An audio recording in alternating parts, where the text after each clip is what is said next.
Hi guys, welcome to Irish Footy Vlogs. Delighted to welcome Jordan Alexander Jones today. You might have guessed he's a Welshman. You can't get Yeah, any more Welsh than Jones, let's be honest about it, can you? yeah, I'm one of the many million. Brilliant stuff, brilliant stuff. Now you're going to give us the lowdown on Newtown AFC today because a lot of people in the League of Ireland, including myself, wouldn't know an awful lot about them. They'd be one of the, I suppose, smaller known clubs in Wales, certainly. This is the first time, by the way, Dundalk are taking on Welsh opponents in Europe as well. So that's going to be an interesting side note to this as well, I suppose. You're basically the equivalent of the Welsh version of extratime.ie, essentially. Yeah, essentially where we cover the top end of Welsh football, men and women's, and then like we go down to tier 5 as well. So this kind of time every year, the European games is one of the biggest times for us. I just absolutely love playing against all kinds of countries, and it's great this time round. It's Northern Ireland, Republic of Ireland, and then Armenia as well. So it's relatively close to Wales as well. So English speaking, so you get to know a bit more about the opposition, and you get to make these kind of friendships as well. Yeah, there's a derby feel always about these kind of games as well, in my opinion. But I suppose give us a brief history before we talk about the current squad and situation at Newtown. What's the brief history of the club? So Newtown, in its current form, they're one of the oldest teams in Wales. It's debatable whether they're the oldest team in Wales or the Cefn Druids are. Wrexham have a claim to that as well. So the historical aspect is that they could be one of the oldest teams in Welsh football, but in their current form, they're probably one of the most unfancied teams, or one of the most smallest teams in the top flight of Welsh football. But they've never actually been relegated from the Cymru Premier, so they're one of the steady eddies in the division. I'd say they're probably a club that punches above their weight in regards to their kind of resources that they have, where they're geographically based. So in Wales, North Wales is probably where that's the spiritual home of Welsh football. Of course, the professional teams in South Wales. Obviously, we boast Cardiff City, Newport, and Swansea, and teams like that. But historically, domestic football in Wales is a North Walian thing. But Newtown are actually based in Mid Wales, and so we don't actually have many Mid Wales teams. So Newtown are representing a massive area of Mid Wales when they take on Dundalk over these two legs. Did you find it difficult to get fans into games? Of course, outside of COVID, like. Yeah, I'd say it's hard for them to attract a kind of fan base. Newtown, just because right on their doorstep is someone like Shrewsbury Town. That's where they recruit their players. But of course, when you go through Mid Wales and the transport links aren't great, you can't really support Newtown going up and down the country. And it's probably a dedicated supporters base of about 50 people, perhaps. It's the hard-working volunteers are also the supporters. So it's hard to generate as a supporters base, and that's the same for really any club, unless you're Barrytown or Carnarvon or have that kind of fan element to you. It's really hard to generate a genuine supporters base, but they've had bigger crowds before. They've had big crowds in Europe against Valletta and Copenhagen. So unfortunately, the capacity crowd over these two legs are going to be capped at 200. So it's going to be hard to get a good crowd going, and especially they're not playing at their home venue as well. When was the last time they were actually in Europe? And so it was actually 2015. I think it was that they played, and so it wasn't too long ago, but that was only the second time that they'd have competed in Europe. I think it was the 1990s, the last time they competed. So it wasn't too long ago, and the manager who took them into that European campaign is still at that club now. So he's still got a bit of European experience, and there's about 5 or 6 players, I think, who have played in the last European campaign. So there's a bit of a European experience, and when they beat Valletta on kind of their second debut, or at least their debut in the Europa League, it was kind of a shock. Because Wales has one of the lowest budgets when it comes to the European teams, but they shock people, and they beat them over 2 legs. Not many teams, especially in Wales, beat teams over 2 legs. And they had a respectable result against Copenhagen. Copenhagen are a massive outfit, the astronomical difference in regards to finances, facilities, resources. It was a respectable result for them over the 2 legs. So, yeah, relatively short turnaround from when they last played about 5 or 6 years ago, but a lot of the familiar faces from that campaign as well. Where did they finish in the league last season? So they finished 7th in the league last season, and how our league works is that we have a split similar to the NIFL Premiership, but ours is that our league format is you play 22 games against everyone in a 12-team division, and then it splits into two conferences of 6 teams. So Newtown actually didn't finish in the top 6 and avoided the likes of Connors Key and TNS on their route to Europe, because obviously those two are competing for a Champions League spot. But what they did is that they just won around the teams around them, and they just went on a mad run. So we didn't really envisage that they were going to get into Europe, because Haverfordwest County, a team that didn't have a license, so it could have been a case that Newtown just wouldn't have competed in the playoffs, and it would have been a free passage to the final for one team. But actually, they just went on a mad run. So they were relegation candidates when the league was suspended in January because of COVID, and then we came back in March, and they just went on to mad run. They recruited the players that had got them to playoff finals in previous years, and basically just went on a mad run. Shocked Penabont, who arguably should be the team that are playing Dundalk, because they were perhaps the 4th best team in the league that season. But they're not there because they lost to Newtown despite having home advantage because of their higher placing. And then Newtown again then beat Caernarfon, who were in the top 6, and beat them away from home as well. And it was a dramatic, one of the best games I'd ever seen, 5-3 to Newtown. And that's how Newtown qualified through the playoff final, one of the most dramatic games I've seen, and probably in Welsh football history as well. I'd say if when Dundalk fans are listening to this, they might be a little bit nervous, because it sounds like they're a team that are capable of upsetting the odds a little bit. I think it's fair to say Dundalk are probably favourites to beat them over 2 legs, but the way you're painting it, like, it's certainly not going to be a walkover, and Dundalk will have to be on their game, I'm sure. Yeah, most definitely. I would say that Newtown are always going to adopt that underdog tag. That's what they relish, and they are one of the smallest teams in the division, but it won't be a holiday for them. It won't be a case of they're just going over to Ireland for a jolly. They'll want to compete, and I follow the League of Ireland from afar, and a lot has been documented about how Dundalk perhaps are underperforming this season, especially from when they've been in the group stages not that long ago, and have had the likes of Stephen Kenny manage them. It shows how big Dundalk are as a club, and Newtown, I think, will relish this. And if they can pounce on any kind of bad run of form or anything that affects Dundalk, such as them, their players being on a bad run of form or any infighting, they'll try and make the most of that. But make no bones about it, they will be vast underdogs. But don't be surprised if they do perhaps take an early lead and be a few twitching nervy bums on seats perhaps in the first leg. I assume they're fully amateur, yeah? So they're semi-professional, I would say. So how I couldn't tell you how much the players get paid or so, but this level does pay. One of the only amateur teams in our league is kind of Cardiff Met, who don't pay their players because of their university status. A bit similar to UCD, maybe, perhaps, because they were the first university team to get in here rather than Cardiff Met. But yeah, Newtown do play players, but it's not a lot. I'm not 100% sure. I couldn't give a figure on what the highest wage is or so in the league, but it's not much, especially compared to the other leagues across Europe. Even Dundalk themselves, they'd have the biggest budget in the League of Ireland. So even compared to Dundalk, it'd be quite a small salary cap or whatever, I'd say. But I suppose you were telling me actually before we came on air that a couple of players have actually picked up COVID. 4 players, was it?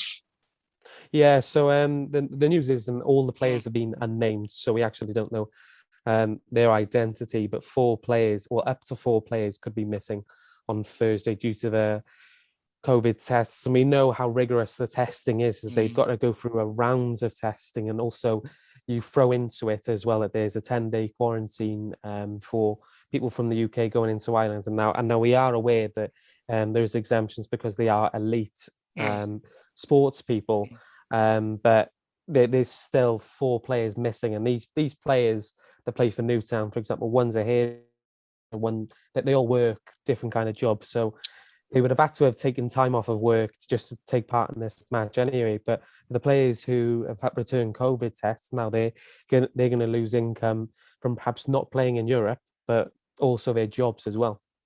Oh my God. The manager, who's the manager, did you say? Or did you mention? So Chris Hughes is the yeah. manager of Newtown.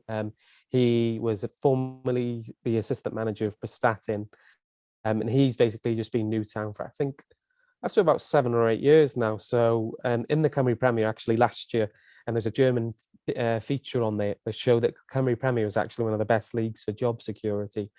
So a lot of the managers in our league stay in their divisions for quite a long time. Sometimes you see managers perhaps step into a director of football role to allow the UEFA Pro license kind of ruling, where an outside coach comes in to make sure that the clubs are meeting their pro license criteria. But no, Chris Hughes is a UEFA Pro license coach, and he's been at the club for some time, and he's more or less built Newtown from the ground up. It's his kind of model. He's built a young team, players that get released from the likes of Shrewsbury Town, TNS and Connors Keith, for example. He takes the players that have been discarded from the professional teams and he builds a squad like that. So he's someone that's a bit of experience as well in managing Newtown. Is going to be a massive game for him.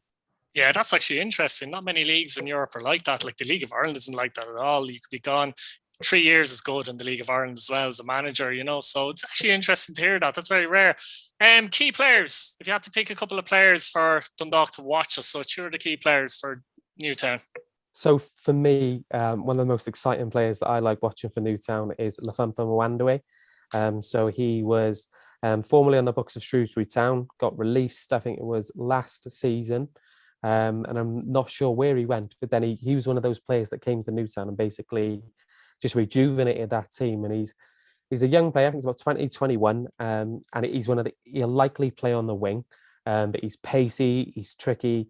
I think he had a goal and assist in the playoff final, and he'll run at defenders. He's fearless.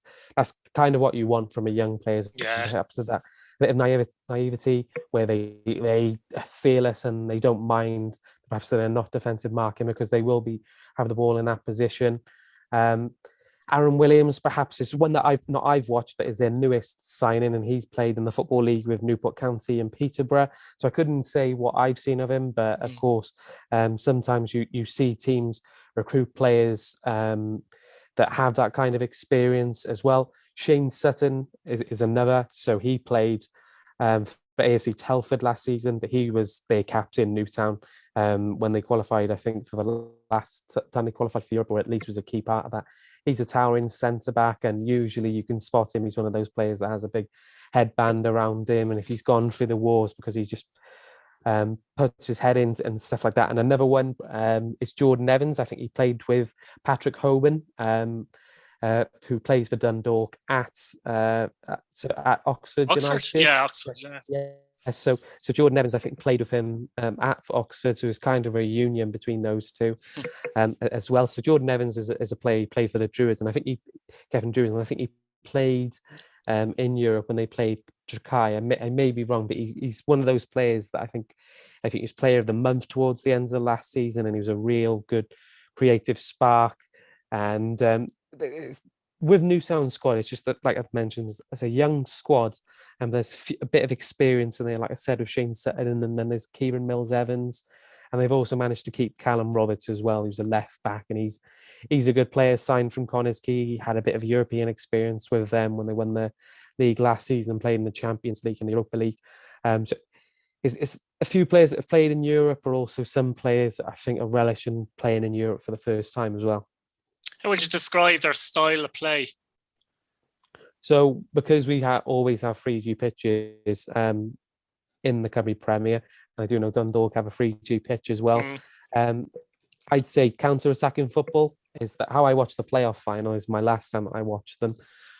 Is that they didn't look like they deserved to be ahead at the break, but they were counter-attacking. They had a penalty towards the end of the break, and then they still kept falling behind, but they're a battling team. So even in the playoff final, it was a mad playoff final, and they were like 3-2 down with 18 minutes to go, and they end up winning the game 5-3. So there's goals in them. perhaps a bit naive at the back, but there's still some experience at the back as well. But the 3G surface will suit both teams. I'm not sure how big Dundalk's 3G pitch is compared to Newtown, because our 3G pitches are quite narrow, and that transfers into the styles of players that a lot of teams like playing it on the grounds. And we do have some nice styles of play in the Cymru Premier. Newtown are one of those teams that do that, but it all depends just how the surface is as well, because obviously they're not playing at their home ground in the second leg as well. Yeah, it's actually interesting that, because I think the last team Dundalk want to play is a battling team at the moment, because this season, like, they've just fallen off a cliff completely. Like, they're 7th in the league out of 10 teams. If you consider that they've won 5 league titles since 2013, a number of cups, Europa League qualifying for those competitions, the state group stages twice. So they can be got at, if you get me, if Newtown are that type of team that do counter-attack and sit in.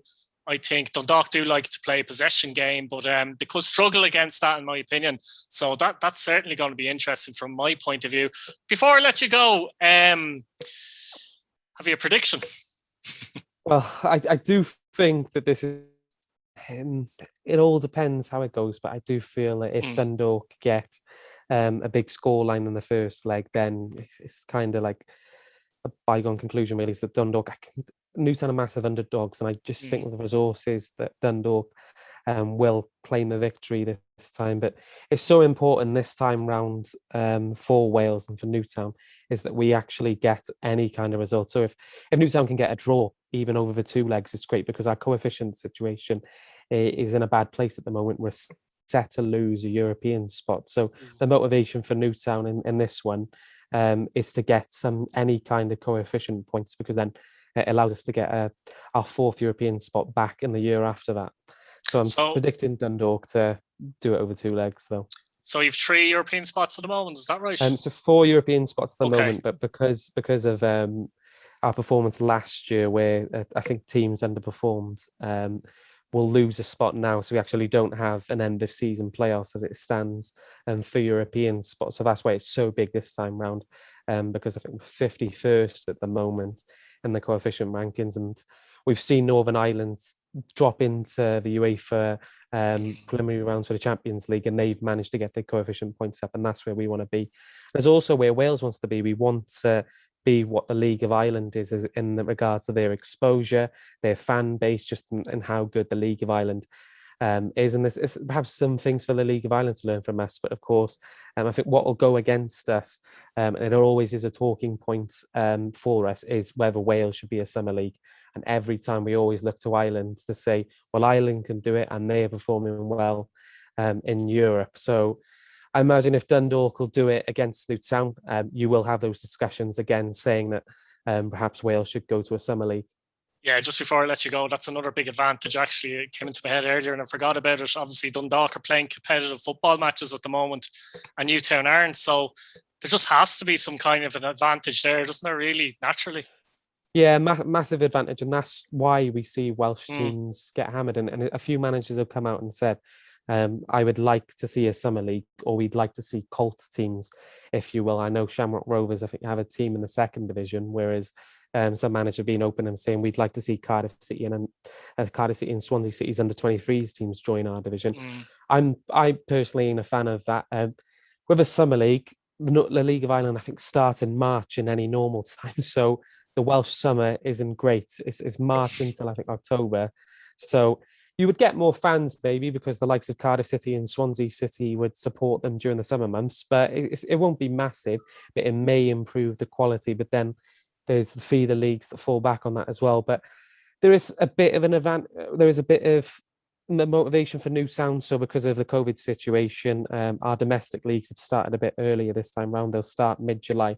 So the teams they're playing in pre-season aren't just playing, because usually in our pre-season you see Newtown playing the teams that are in Europe already, but this time around they're playing different teams. So at least they're testing themselves against different teams of ability. Again, teams from England, teams from Wales as well. So there's a bit of it to it, but obviously you can't replicate a competitive match feeling. And that's what Dundalk have in their locker and Newtown don't. Look, Jordan, thanks very much for coming on. Really appreciate that. I learned a bit myself there, so thanks very much. No worries. Thank you, Keith.